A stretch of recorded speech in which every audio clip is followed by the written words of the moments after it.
Enhorabuena.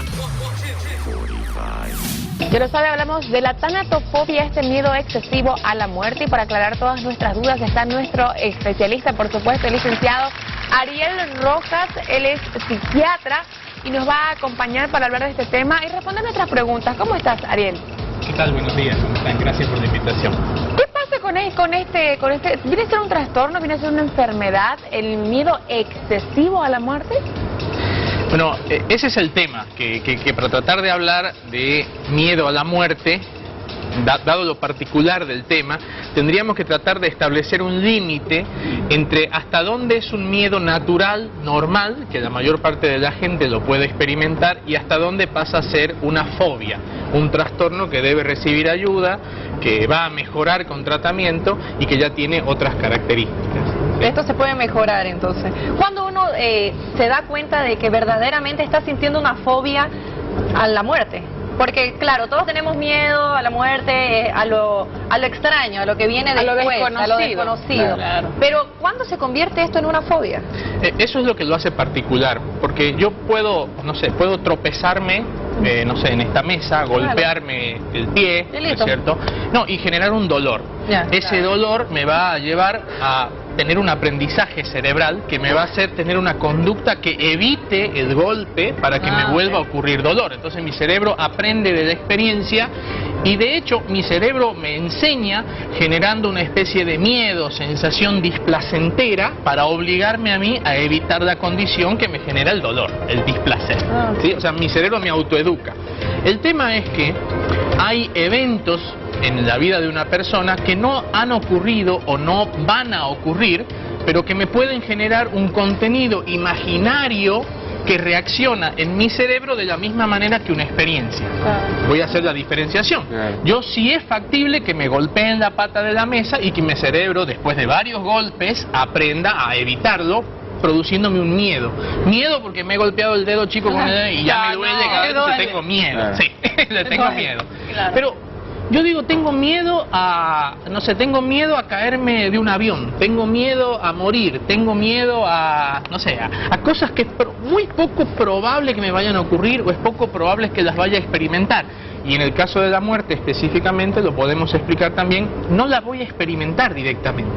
Pero sin embargo, y a diferencia del ejemplo de la pata de la mesa, sí se me genera un contenido imaginario. Digo imaginario porque no es una experiencia vivida, es imaginario. Y ese contenido imaginario hace las veces en mi cerebro de experiencia para tratar de generar una reacción de miedo, una descarga de adrenalina que me genere una sensación intensa y física de miedo ante un evento que no me ha ocurrido, no lo he experimentado, es muy poco probable que me ocurra, y si me ocurre, me va a ocurrir una sola vez, como está muerto, ¿no es cierto? Y como lo podemos explicar también, no lo voy a poder experimentar tampoco, porque no voy a estar para experimentar. Y aún así genero el mismo paquete de reacción física considerada miedo ante ese evento imaginario. Una preguntita, las personas que, por ejemplo, no quieren ir a ciertos lugares, evitan salir a la calle porque tienen miedo de que los atropellen, no quieren que sus hijos, por ejemplo, salgan solos porque tienen miedo de que los rapten o que les pase algo, ¿ellos también tienen miedo justamente a la muerte? Justamente, ¿Esta es la fobia? Exactamente, justamente la diferencia entre tener un miedo simple, un temor acusado a un evento, sea real o imaginario, y tener una fobia, implica que mi conducta vital, mi capacidad adaptativa, mi diario vivir, se modifica, cambia. Una persona que padece una fobia empieza a tener conductas evitativas, empieza a dejar de hacer su vida normal, justamente porque esta idea, este miedo, esta predisposición lo anula, le corta la posibilidad de hacer su vida diaria. Con temas que no están relacionados directamente, como muy bien lo decía, capaz que no, yo tengo miedo a salir a la calle porque me puede pasar algo y me puedo morir. Ariel, ¿cuáles vienen a ser las causas para que una persona pueda tener este tipo de fobias? O sea, he tenido un trauma, he perdido un familiar, he sufrido de repente un asalto. ¿Cuál vendría a ser la causa para que suceda esta fobia?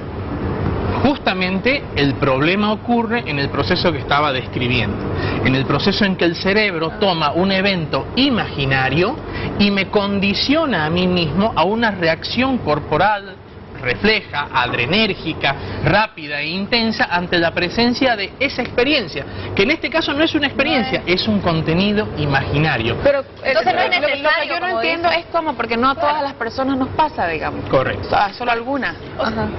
Sí. ¿Quiénes son las personas que pueden desarrollar una fobia a la muerte? Las mismas personas que pueden desarrollar en general fobia a otros elementos y que en general desarrollan descargas corporales ante ciertas situaciones imaginarias. En otras palabras, las personas que padecen ansiedad.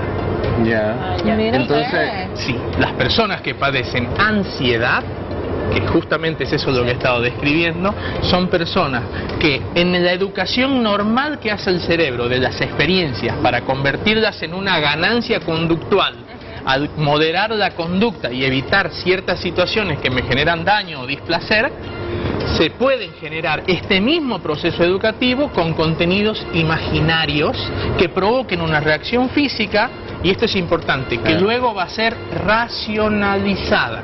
Y ese es el toque final. Cuando la persona imagina el evento de la muerte, y ese contenido imaginario le genera una reacción, ese mismo complejo imaginario va a retroalimentar esa reacción para que entre ambas se potencien. Claro, y más o menos ¿qué se recomienda como para no llegar a eso? Porque personalmente sí ha pasado, a mí me ha pasado un montón de veces de que he llegado a pensar de que, pucha, ¿qué pasará el último segundo? ¿Qué pasará después? ¿Y qué pasó? Entonces, desde ahí como que normalmente uno ya se empieza a desesperar, pues, ¿no? Empieza ya como que a tener un poquito de ansiedad por la cuestión de no saber las respuestas, pues, ¿no? Entonces yo, al menos personalmente, de la forma que me calmaba es como decir, pucha, no eso, viví la vida como si fuera el último día, disfrutarlo. Pero es que entonces de repente no tenés el trastorno tampoco. Claro, por eso digo, ¿cuál sería el camino correcto como para, o sea, al saber uno de que puedo tener ese trastorno o puedo tener ese tipo de ansiedad, entonces, o ese miedo, ¿qué puedo hacer para evitar? Pues, ¿no? Muy bien, me parece muy bien. Lo primero que una persona que padece una fobia y que por ende padece un problema de ansiedad debería hacer es primero entender, o sea, primero la información, primero llegar al diagnóstico, comprender cuál es la situación que le ocurre. ¿Por qué? Porque las personas que tienen ansiedad o que tienen fobia intentan suprimir la reacción nerviosa física a partir de la racionalización. Es decir, hacen un ejercicio por intentar tranquilizarse, y eso es algo que a veces uno en el consultorio lo conversa con los pacientes, que la familia alrededor a la persona ansiosa le dice, pero cálmate.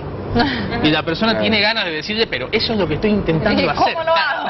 No es que no quiero, es que no puedo. Y evidentemente no puede, porque nuestro cuerpo está preparado para defenderse de los peligros reales o imaginarios más rápido que lo que pensamos. Entonces la acción que eleva la frecuencia cardíaca, la frecuencia respiratoria y me pone a mí tenso, ansioso, nervioso, miedoso, es una reacción mucho más rápida y más eficiente que la que yo tengo para pensar por qué estoy nervioso y ansioso. Eso ya es la racionalización.